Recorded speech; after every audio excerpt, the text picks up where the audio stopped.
If only you had Sarah's ambition, we wouldn't worry about you." The words drifted over the risotto, landing softly between the crystal wine glasses and the flickering candles. My mother Christina sighed as she said them, a delicate, practiced exhale that suggested she was the one carrying a burden, not inflicting one. Across the table, my sister Sarah laughed, scrolling through her phone, barely registering the insult. "She's just focused," Mom Sarah murmured without looking up. "Not everyone is cut out for the spotlight." I looked down at my plate. The antique silver fork felt heavy in my hand. Under the table, my phone buzzed a confirmation notification. The transfer had gone through. $2,350. My monthly contribution to the family mortgage. A payment I had made faithfully for 42 months. I didn't scream. I didn't throw my wine. I didn't even argue. Instead, I unlocked my phone. I opened my banking app. I scrolled past the transfer success notification to the scheduled payments tab. My finger hovered over the edit button for a fraction of a second. Then I tapped delete. A small pop-up asked me to confirm. "Are you sure you want to cancel this recurring transaction?" I tapped yes. The screen refreshed. No upcoming payments scheduled. I locked my phone and placed it face down on the linen tablecloth. I took a sip of the Pinot Noir my father had opened, a bottle I knew I had paid for. It tasted like copper and finality. "You're right," I said quietly. "I'm done worrying." Drop a comment and let me know where you're listening from and what time it is for you right now. Have you ever been the invisible wallet in your family? I'd love to know who's part of our community. The drive back to my apartment was silent. No radio. No podcasts. Just the hum of the tires on the asphalt and the cold, hard math running through my head. I let myself into my rental. It was a cramped one-bedroom on the outskirts of the city, the kind of place where the heating rattled and the windows drafted in the winter. I stood in the middle of the living room, leaving the lights off, letting the street lamps outside cut shapes across the floor. I walked over to my desk and opened my laptop. The screen glowed blue in the dark, illuminating the spreadsheet I had kept hidden for 3.5 years. Column A, date. Column B, amount. I scrolled to the bottom. The sum was bolded, $98,500. I stared at that number. 98,000. That wasn't just money. That was a down payment on a condo. That was a master's degree. That was a decade of travel I had never taken. For 42 months, I had sent $2,350 to my parents. Every single month. Like clockwork. Like a tax for existing. People always ask why. Why would a smart woman, a data analyst who finds discrepancies for a living, let herself be bled dry for so long? Why didn't I stop at the first insult? Why didn't I stop when I saw my sister Sarah buying designer handbags while I was buying generic brand pasta? In economics, there is a concept called the sunk cost fallacy. It's the trap where you keep investing in a failing project simply because you've already put so much into it. You tell yourself, I can't walk away now. I've already spent too much. If I just invest a little more, it will finally turn a profit. That's what I was doing. I wasn't paying for their mortgage. I wasn't paying for the repairs on the brownstone. I was paying for permission. I was paying for the right to sit at that dinner table and not be invisible. I thought that if I became the infrastructure of their lives, they couldn't evict me. I thought that if I made myself essential, eventually they would have to value me. I treated my love like a venture capital investment in a startup that was bleeding cash, convinced that one day the dividend would come. One day my mother would look at me and say, "Thank you." One day my father would say, "We couldn't have done this without you." I was waiting for the ROI on my own family. But tonight, as the cursor blinked on the spreadsheet, I finally admitted the truth. There was no dividend coming, there was no profit share. My parents weren't a struggling startup, they were a Ponzi scheme. They were taking my capital and paying out dividends of adoration to Sarah, the golden child, who had never invested a dime. I sat there for a long time, the blue lights stinging my eyes. I realized I had been buying a ticket to a show that I wasn't even allowed to watch. I was the producer funding the entire production, while Sarah stood center stage taking the bows. And tonight they had looked me in the eye and told me I lacked ambition. Me. The one funding their lifestyle. I felt a laugh bubble up in my throat. It was dry and sharp. Ambition. They wanted ambition. Fine. I closed the laptop. I didn't go to bed. I didn't cry into my pillow. I went to the closet and pulled out a suitcase. I opened it on the floor. I started with the books, then the clothes, then the few framed photos I had on the shelf. I moved with the precision of a machine. Fold, stack, pack. This wasn't a tantrum. I wasn't running away. I was liquidating my assets. I was closing a division that had been operating at a loss for decades. I worked through the night. By the time the sun began to turn the sky gray over the city, my apartment was nothing but boxes. I stood by the window looking out at the skyline. I felt lighter than I had in years. The anchor was gone. The debt was cleared. I was technically homeless, emotionally bankrupt, and alone. But for the first time in my life, I was solvent. The first of the month arrived on a Tuesday. I sat in my new office, a corner suite on the 24th floor of a glass tower in the Seaport District. Below me, the harbor was a slate of gray steel dotted with white boats. The view was expansive, expensive, and cold. Exactly what I needed. At 9 in the morning, my phone buzzed. It wasn't a text. It was a notification from my bank app. Scheduled transfer failed. I smiled, took a sip of my espresso, and went back to my data visualization dashboard. 5 minutes later, the text started. First, my father, Savannah, did you change banks? The transfer didn't come through. 10 minutes later, my mother. Your father is trying to pay the landscapers. Please check your account, sweetie. It must be a glitch. I didn't reply. I didn't even open the messages. I let them pile up on the lock screen like junk mail. By noon, the tone had shifted. Mother, this isn't funny. Sarah is trying to coordinate the caterers for next month and we need to clear these invoices. Call me immediately. Sarah, hey, Mom says you're ghosting them. Seriously, I'm in a meeting with Vogue right now. I don't have time for your drama. Just fix it. I put my phone on Do Not Disturb and focused on my work. I was building a predictive model for a fintech client analyzing patterns of fraudulent spending. It was soothing work. The numbers didn't lie. They didn't gaslight, they just revealed the truth in black and white. That evening I stood on my balcony, the wind whipping my hair around my face. I felt like I was standing in the eye of a hurricane. Behind me in my old life, the storm was raging. My parents were panicking not because they missed me, but because their infrastructure was collapsing. Without my monthly injection of capital, the leaks in their lifestyle were starting to show. But here in my glass fortress, it was quiet. I had used the money I saved the first 3 months of mortgage payments I hadn't sent to secure this lease. It was expensive, yes. But it came with a doorman who didn't let anyone up without permission. It came with a security system. It came with silence. I realized then that I hadn't just moved apartments. I had changed jurisdictions. I was no longer operating under their laws. The next 3 months were a masterclass in silence. I blocked their numbers during work hours. I filtered their emails to a folder labeled audit. I didn't visit. I didn't explain. I simply existed separately. And then the invitation arrived. It came by courier, not mail. A heavy cream-colored envelope with gold embossing. I opened it at my kitchen island, the marble cool under my fingers. You are cordially invited to the Legacy Renovation Gala, celebrating the restoration of the historic Miller brownstone. Honoring Sarah Miller, the visionary who funded our legacy. I stared at the card. The font was elegant script, the paper was thick, expensive, and the lie was printed right there in the center, bold and undeniable. Honoring Sarah. I felt a cold prickle of heat start at the base of my neck. It wasn't anger. It was fascination. I was looking at a specimen of pure, unadulterated delusion. They were throwing a party to celebrate the renovation of the house. The renovation I had paid for.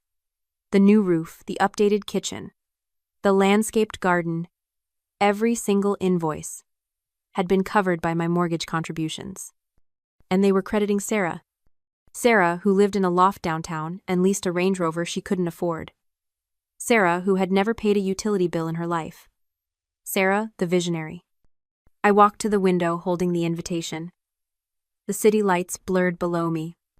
I understood then. They had to do this. It wasn't just a lie to impress their friends. It was a structural necessity. My parents' entire identity was built on the idea that they were a successful, cultured family who produced successful, cultured children. Sarah, beautiful, charming, social, fit that image. She was the product they wanted to sell. I was the back-end code. Essential, but invisible. If they admitted that I, the quiet, awkward, unambitious daughter, was the one keeping the lights on, their entire brand would collapse. It would mean admitting that charm doesn't pay bills. It would mean admitting that their golden child was a hollow asset. So they rewrote reality. They simply reassigned the credit. In their minds, Sarah deserved the credit because she looked the part. It was a cognitive survival mechanism. They were gaslighting themselves to avoid the shame of needing me. I looked down at the RSVP card. Will you attend? Most people would have burned the invitation. They would have blocked the family forever and moved on. But I am a data analyst. When I see a discrepancy this large, I don't ignore it. I investigate. I pulled out my phone. I texted the number on the card. I'll be there. I wasn't going as a daughter. I wasn't going as a guest. I was going as an auditor. And I was bringing the receipts. The night before the gala, I conducted a forensic audit of my own history. I sat in my home office, the glow of 3 monitors illuminating the room. I still had view-only access to the joint checking account my parents had opened for me when I was 16, the hub through which my monthly transfers had flowed before being dispersed. They had likely forgotten I had the password. They weren't detail-oriented people. That was my job. I pulled up the transaction history for the last 3 years. I filtered by outgoing payments. There was the mortgage payment to the bank. First National Mortgage, $1,850. I frowned. I stopped typing. $1,850. I had been sending $2,350. I leaned back in my chair, the ergonomic mesh cool against my spine. $500. Every single month. For 42 months. That was a $21,000 discrepancy. Where did it go? I traced the surplus. Every month, on the third 2 days after my deposit hit, there was a secondary transfer. Zelle to SPR Ventures. I typed SPR Ventures into the Massachusetts Business Registry database. Entity name Sarah's PR, Ventures LLC. Registered agent Sarah Miller. Principal office 420 State Street Loft. 4B. The room went silent. The hum of the refrigerator seemed to stop. They hadn't just overcharged me. They hadn't just skimmed off the top for groceries or utilities. They had taxed me. My parents had levied a usage fee on my existence and funneled it directly into Sarah's startup capital. I wasn't just paying for the roof over their heads. I was paying for the lease on Sarah's downtown loft. I was paying for her website hosting. I was paying for the latte art she posted on Instagram. I had been the angel investor for a sister who treated me like a bad intern. I felt a laugh claw its way up my throat, jagged and dark. It made perfect sense. In their ecosystem, resources flowed from the worker me to the talent Sarah. I was the extraction colony. She was the empire. They didn't see it as theft. They probably saw it as wealth redistribution within the family unit. I didn't need the money. I didn't have a brand to build. Sarah did. I looked at the invitation on my desk. Honoring the visionary. Okay, I whispered to the empty room. Let's look at the vision. I didn't go to sleep. Instead, I opened a new terminal window. I knew the venue they rented, the Harborview Loft. I knew the AV company they hired. Because Sarah had tagged them in a pre-event hype post 3 days ago. So excited to work with at Lux Audiovisual for the big reveal. I went to Lux Audiovisual's website. I found their client portal. I didn't hack it. I didn't have to. Sarah, in her infinite need for validation, had posted a photo of the tech setup on her story, zooming in on the control tablet. The Wi-Fi network name and the guest upload code for the digital photo frames were visible in the background, written on a whiteboard. Network Lux event. Guest code Legacy 2024. It was almost insulting how easy it was. They lived their lives in public, convinced that visibility was power. They didn't realize that visibility is also a vulnerability. I wrote a script. A simple sequence of commands that would override the playlist on the venue's local server. I prepared my files. I didn't choose embarrassing baby photos. I didn't choose unflattering angles. I chose high-resolution PDFs, bank statements, entity registrations, transfer logs. I arranged them into a presentation. I titled it The true ledger. I saved it to my phone. When I finally stood up, my legs were stiff, but my mind was crystal clear. I wasn't angry anymore. Anger is hot. It burns out. This was cold. This was liquid nitrogen. I walked to my closet and pulled out a dress I had bought the day I moved in, a sharp architectural black sheath that looked like armor. It was time to audit the family business. The Harborview loft was designed to impress. Exposed brick floor to ceiling windows and enough white floral arrangements to bury a small country. I walked in at 7:15 in the evening. The room was already full. My parents were holding court near the bar, clinking glasses with their neighbors from Brookline. Sarah was in the center of the room, a ring light set up in front of her, live streaming to her 50,000 followers. "We are just so blessed," I heard her say to the phone screen, her voice pitched high and breathless. "To be able to restore this home, it's about honoring where we come from." I grabbed a glass of champagne from a passing tray and moved to the back of the room near the AV booth. Nobody noticed me. Why would they? I was part of the background noise, like the HVAC system or the catering staff. Essential for operation but invisible to the guests. I watched my mother hug a woman in pearls. "Oh, Sarah did it all," she gushed. "She just has such a mind for design. And the financial discipline, we're so proud." I took a sip of champagne. It was crisp and cold. I pulled out my phone. I connected to the guest network. I entered the code. Access granted. I located the playlist currently running on the 12 large digital screens mounted around the room. It was a loop of renovation photos before and after. Sarah pointing at blueprints. Sarah wearing a hard hat, pink naturally. I selected my file, the true ledger. I hovered my thumb over the force update button.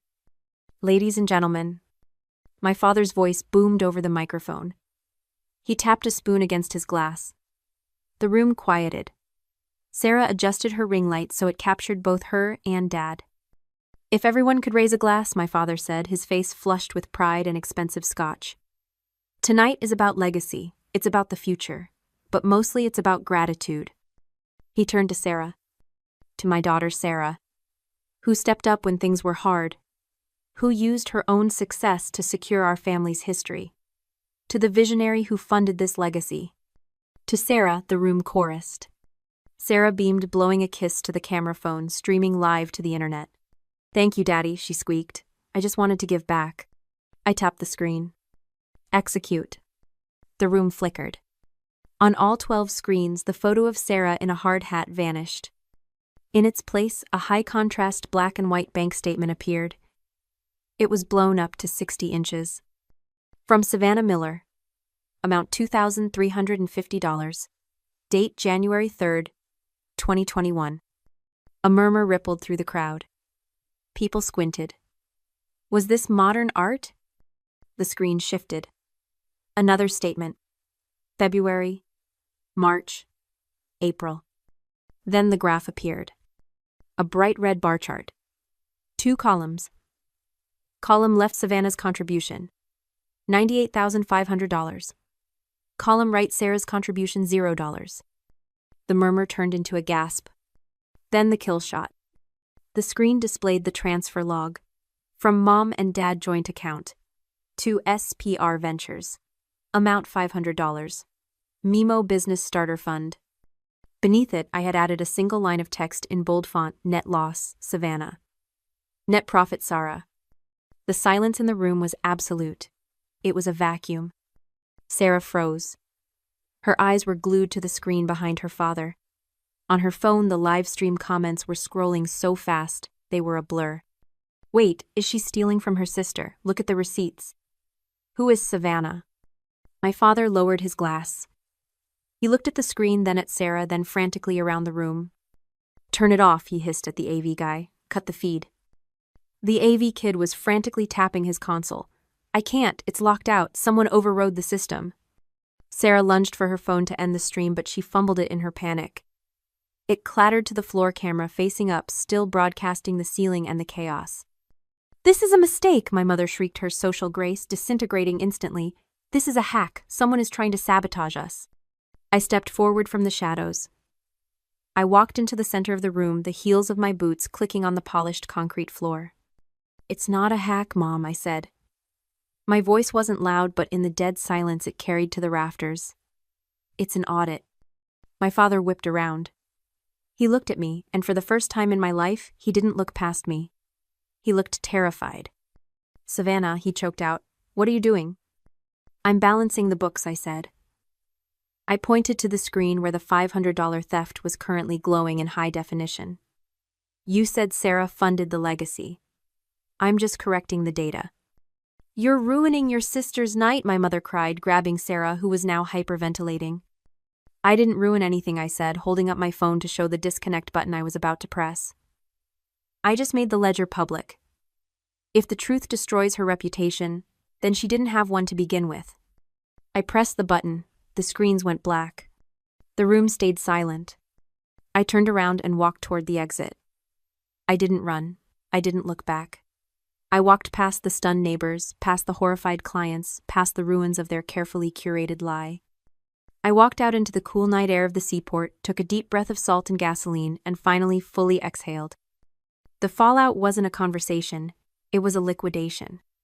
In the business world, when a company is exposed for fraud, the market correction is swift and brutal. My family experienced a market crash in real time. By the time I woke up the next morning, the clip from the live stream had been shared thousands of times. Sarah's followers, the same ones she had cultivated with curated photos of her renovation, turned on her with the ferocity of a betrayed mob.